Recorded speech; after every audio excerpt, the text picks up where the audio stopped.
The dawn broke over the forest with a fragile serenity that felt almost too perfect, as if the world itself were holding its breath, and I wandered along the familiar moss-covered path that led from our pack's small clearing to the river, feeling the gentle pulse of life in the earth beneath my feet, the ordinary rhythm of a life I had long resigned myself to, an existence of chores, quiet observation, and careful obedience, where my laughter was rare and my thoughts were my only companion. Yet, even in this seeming peace, the air held a subtle unease, a shifting current I couldn't name, like the forest itself was watching me, listening for a heartbeat that did not belong entirely to me, and sometimes, in the distance, I thought I heard the low echo of a howl that belonged neither to the wolves of our pack nor to the roaming wind, faint and fleeting, lingering just long enough to send a shiver along my spine. I paused by the riverbank, tracing my fingers across the water's surface,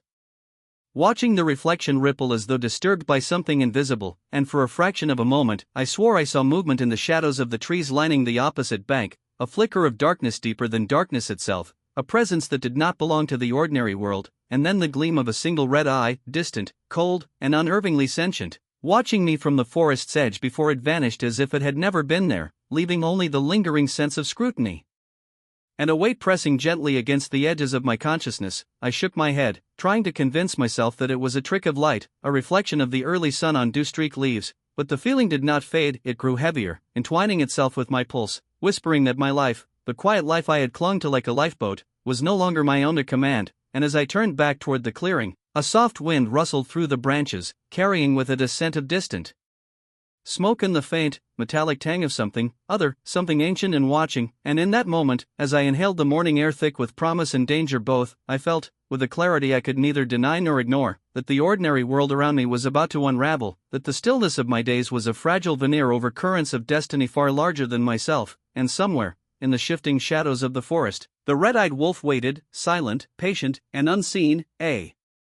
harbinger whose presence both terrified and compelled me, leaving me with the quiet, aching certainty that nothing in my life would ever be the same again. The nights that followed the strange morning by the river were heavy with whispers I could almost, but not entirely, hear, as if the forest itself had begun to speak, carrying secrets I was only half prepared to understand, and in my dreams, visions of shadowed figures, glowing eyes, and fractured moonlight visited me relentlessly, leaving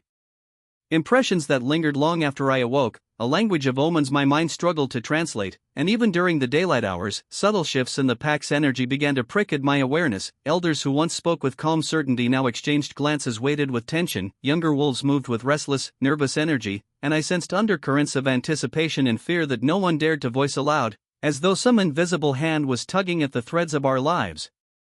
rearranging them while we slept. Strange coincidences piled upon one another. Paths I had always walked seemed different, a particular howl echoed twice as often as the moon cycled, and small symbols, marks in bark or patterns in stone, appeared where none had been before, teasing me with the idea that someone, or something, was leaving messages in ways only I could perceive. And it was during one of these twilight wanderings that I finally saw him again, not just a flicker in the shadows but a silhouette so vivid I could make out the contours of his muscular wolf form, the darkness of his fur absorbing the waning light, and that left eye, glowing like a shard of red fire, fixing me with a silent intensity that made my pulse stutter. Yet he said nothing, did nothing directly, leaving behind only subtle signs, a broken branch arranged at an unnatural angle, paw prints that started and stopped abruptly as though he had appeared and disappeared in a heartbeat, and the faintest shimmer of his presence in the corner of my vision, always watching, always just beyond reach, and each time I looked for him fully, he was gone, leaving a trace of awareness that seemed to echo in my bones and whisper truths I could not yet comprehend. As days bled into nights, I began to notice that my own emotions no longer felt entirely my own, a tide of restless energy swelling inside me at moments that mirrored the silent tension of the pack, a surge of courage when fear should have ruled, sudden clarity when confusion should have clouded my mind, and with each dream, each coincidence, each shadowed sign, the feeling grew undeniable and chilling. I was not moving through life by accident or choice, but being guided, subtly, inexorably, by a force I could not name, a presence that shaped the forest, the pack, and even my heartbeat. And when I stood at the edge of the glade one night, listening to the wind carrying the low, distant howls and felt the red eye of Kale glinting in the moonlight just beyond the trees, the truth came crashing into me in a single, breath-stealing realization. I was no longer the observer of my own story, I was its vessel, carefully steered by a being whose intentions were as mysterious and inscrutable as the shadows in which he moved. And though fear tightened around my chest, a deeper current of purpose surged beneath it, whispering that the path ahead would test me beyond anything I had imagined, and yet it was a path I could not refuse. For the guidance was already entwined with my very essence, and Kale, ever silent, ever watching, was both guardian and herald, leading me toward a destiny I had only begun to sense, leaving me with the quiet, lingering terror and awe of one who knows her life is no longer entirely her own. The morning air carried a weight I could feel in my bones, thick with anticipation yet strangely electric, and as I moved through the familiar forest path toward the central clearing, the world itself seemed to hold its breath, every leaf, every shadow, every whisper of wind conspiring to signal that today would not be like any other. And then he appeared tall, impossibly commanding, an alpha whose presence alone seemed to bend the light in the air around him, a figure both magnetic and terrifying in the same heartbeat, his gaze cutting through the forest's veil as though he could see the truths hidden deep within every creature. And the pack, usually confident in the hierarchy that had guided them for generations, fell silent, their instincts honed to sense power bending toward something they did not fully understand. Yet before I could even meet his eyes, a low, resonant growl rolled through the underbrush, and Kale emerged from the shadows, his massive form moving with fluid precision, silent but undeniable, his glowing red eye fixated on me for the briefest instant before he spoke in that voice that carried not a sound but a weight that pressed into the marrow of my bones. "Your world stands on a lie." And the words twisted inside me, more urgent than any howl, more potent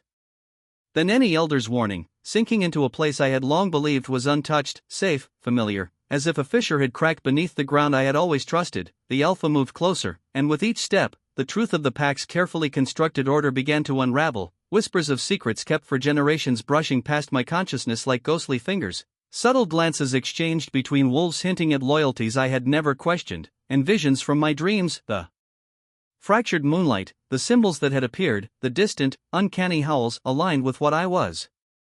seeing now, forming patterns I could neither ignore nor fully interpret. And all around me, the forest seemed to pulse with expectation, as if every living thing, from the smallest bird to the tallest tree, waited for the revelation to take shape. Yet Kale did not speak again, only lingered at the edge of my perception, a silent guardian and witness, while the alpha's gaze found mine, a magnetic pull that spoke of destinies entwined, of bonds ancient and unbreakable. And though my heart surged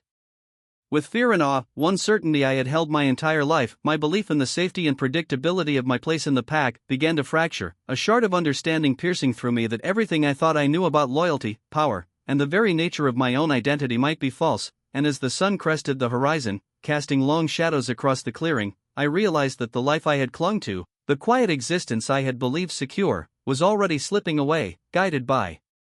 forces I could barely comprehend. And by the time the alpha finally spoke, his words low and reverent yet undeniably commanding, I knew that the Luna I had been, the girl content with the small rhythms of the pack, had begun to crumble, leaving only a fragile, trembling awareness that my world, the one I thought was mine to navigate, was on the cusp of irrevocable change. And Kale's red eye burned in the periphery, a reminder that destiny was patient, silent, and unstoppable. Sleep no longer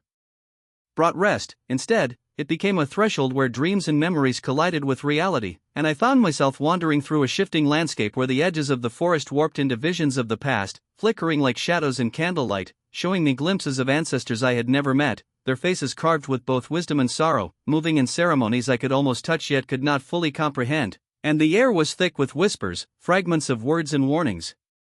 that tangled with my own thoughts until I could no longer tell if I was awake or dreaming. And in those moments, the distant howls I had long thought random now carried the weight of purpose, echoing secrets that stretched back through generations of the pack, hinting at a prophecy that spoke of a Luna born under the restless moon, a guide who would awaken truths buried beneath centuries of carefully guarded lies. And as each revelation poured into my mind like a river breaking through its dam, I felt the foundation of everything I had believed crumble, the harmony of the pack, the unbroken loyalty of the elders, the quiet life I had thought mine, all illusions masking a deeper, more dangerous reality, a hidden lineage of power entwined with destiny that no one had dared speak aloud. And Kale appeared in the corners of each vision, his massive dark form always partially obscured, his glowing red eye the single constant through every dreamscape and memory, silently nudging me toward understanding with gestures so subtle I almost doubted them, a fallen branch here, a shadow cast across the moonlight there. Yet each sign struck like a hammer against the walls of my certainty, urging me forward, warning me to see. And the weight of the prophecy pressed against my chest with every heartbeat, a rhythm that seemed synchronized with the pack's restless murmurs outside. And I remembered fragments of old stories, songs of wolfkin who had been both heroes and traitors, tales I had dismissed as legend, yet now took on new meaning, weaving together with the visions into a tapestry I could no longer ignore, revealing that my role was never meant to be small, that the Luna who cleaned halls and obeyed quietly was only a vessel, a placeholder until the one who could bear the truth emerged, and just as I began to understand the magnitude of what I carried, the power, the responsibility, the burden, the red-eyed shadow shifted closer in the periphery of my awareness, a silent guardian and teacher, as if to confirm that these revelations were not accidents, that fate itself was bending around me. And in that moment, a chilling, transformative clarity swept through me. My life was no longer mine to live for comfort or survival. My path had been chosen by forces older than the pack, by the prophecy that had waited for centuries, and by Kale, whose every silent gesture had guided me to this threshold. And I knew with unshakable certainty that the Luna I had been was gone, replaced by someone who must embrace the full, terrifying scope of her destiny, who must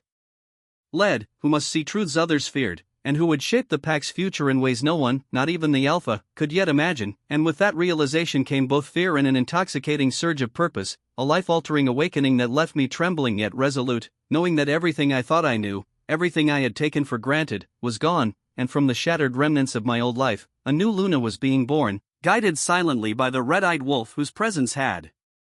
always been the thread connecting past, present, and the future I could no longer escape. The air in the pack was electric, thick with unspoken tensions that clung to every shadow, and I could feel the weight of unseen eyes pressing against my shoulders as I moved through the clearing, each step measured yet trembling, for trust, once the unspoken foundation of our bonds, now felt fragile, fraying like delicate threads ready to snap under the slightest strain. And I realized with a sinking certainty that the loyalty I had always taken for granted was no longer absolute, that every glance, every whispered conversation, carried hidden meanings I could not fully decipher, and my heart ached as I watched my fellow wolves hesitate, falter, or hide truths in the half-light, as if the very pack was holding its breath, uncertain who among us could bear the revelations coming, while my own emotions churned like storm-tossed water, raw with fear, hope, and the desperate desire to protect what little stability remained. Yet amid the chaos, Kale lingered closer than ever, a shadow barely distinguishable from the darkness between the trees, his red eye a burning ember just beyond sight, a constant reminder that I was being guided, that fate itself had manifested in his silent presence, breathing along with me, moving unseen yet palpably near. And with every decision I faced, whether to confront hidden truths, to risk alienating those I cared for, or to step into roles I had never imagined for myself, I felt the pressure of destiny tighten around my chest, forcing me to act even when every choice seemed cruel, impossible, or unfair. And in the quiet moments when the pack slept or faltered, I would glimpse Kale at the edge of perception, his gaze never wavering, urging me onward, yet offering no comfort, no answers, only the promise that every step I took was watched and guided by something far older and wiser than I could yet comprehend. The storm within me grew unbearable as I faced my first true trial, a decision that demanded the sacrifice of connection for the sake of survival. And though the act was careful, measured, and devoid of violence, the cost was no less real. A bond one had cherished cracked irreparably, leaving me hollowed with the ache of loss. And as the echoes of that separation settled like dust across the clearing, I felt Kale's presence shift subtly, a reminder that destiny was patient and that this pain, this separation, was a necessary step along the path I could not avoid. And in the shadowed silence, as moonlight sifted through the trees and painted the pack in silver and shadow, I realized with a trembling certainty that the Luna I had been, the girl who had clung to safety, certainty, and ordinary bonds, was gone, replaced by someone forged through loss, guided by the unseen force that Kale embodied. And as the night pressed down, carrying with it distant howls and the scent of the untamed forest, I understood that every choice, every sacrifice, every moment of emotional torment was preparing me for what was coming. And though I ached with longing for what I had lost, I also felt the undeniable, thrilling pulse of purpose. I was no longer just a member of the pack, I was the Luna being shaped by forces I could neither resist nor fully comprehend, standing on the edge of destiny while the red-eyed shadow watched silently, knowing that the storm within me had only just begun, and that to survive what lay ahead, I would need to embrace both the agony and the power that had been waiting for me all along the forest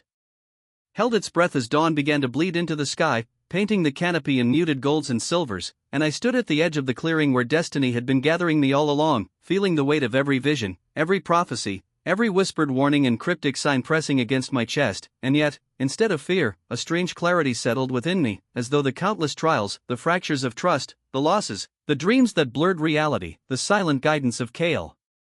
had all been strands woven into a single tapestry. And now, at the apex of it all, I could see the role I was meant to claim, the Luna not merely chosen but forged by fate itself, capable of leading, of seeing truths that others could not. And as the pack gathered around, their eyes wide with awe, curiosity, and tentative reverence, I felt their unspoken questions pressing against me, the weight of their hopes, their fears, their unvoiced suspicions, and I raised my head, breathing in the crisp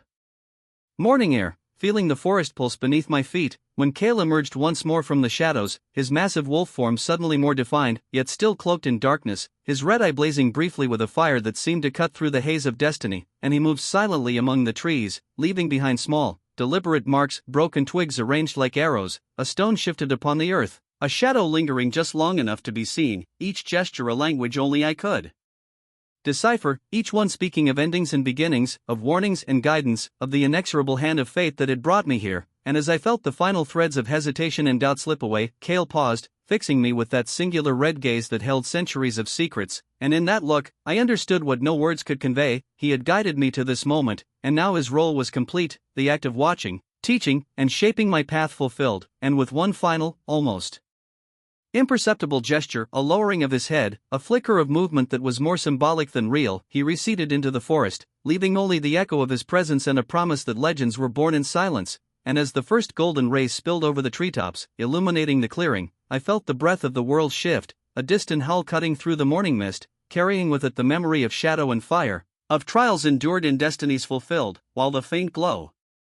of Cale's eye lingered in my mind, fading gradually into nothing, leaving both awe and a quiet, insistent mystery, as though the forest itself was whispering that while this chapter had closed, countless stories remained, waiting to be written under moonlight, bloodlines, and the watchful eyes of those who moved between shadow and legend. And standing there, heart steady, senses alive, I finally understood the depth of my purpose, the vastness of what lay ahead, and the certainty that while